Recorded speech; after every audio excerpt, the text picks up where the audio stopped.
છે અને જો કાર્યકર્તાની અવગણના કરશે તો આવનાર સમયમાં ચૂંટણીનું પરિણામ શું આવશે એ બી તૈયાર રહેવું પડશે. આ અહીંયા સંગઠનની જો વાત સાંભળીએ નહીં આપે તો સ્વીકારવા તૈયાર છે, પણ આયાતી ઉમેદવારને અમે સ્વીકારવા તૈયાર નથી.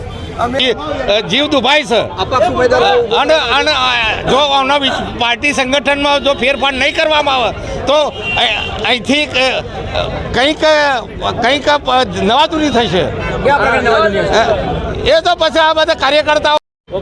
હા, બાલુભાઈ ઠાકોર પૂર્વ મહામંત્રી 5 ટર્મ લીડરમાં રહ્યો હતો, અત્યારે હાલ ઉપપ્રમુખ સાબરકાંઠા જિલ્લા, અને 1978થી નરેન્દ્રભાઈ મોદીની સાથે RSSનું કામ કર્યું. 15 વર્ષ કામ કર્યા પછી 95માં ભાજપમાં લાયા.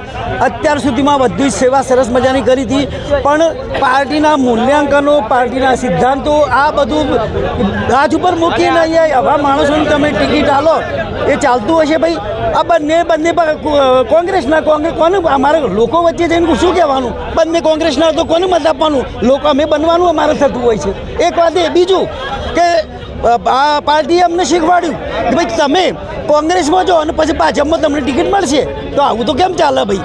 આ તો આમ પાર્ટી ચાલશે અને કાર્યકર્તાને સાચવવામાં આવતો નથી અને સાંભળવામાં નથી આવતો. આ મારી આ વેદના છે. કેટલા વર્ષથી આ કામ કરીને તૂટી ગયા, મરી ગયા. હા, આ બધી જવાબદારી અમારે લેવી પડતી હોય છે લોકો સમક્ષ જતા. અમારી રજૂઆત સાંભળવામાં ના આવે તો અમે પાર્ટીના વિરુદ્ધ જઈ અને અપક્ષ ઉમેદવાર ઉભો રાખીશું ને એને જીતાડીશું. બાલુભાઈ ઠાકોર, મહામંત્રી પૂર્વ.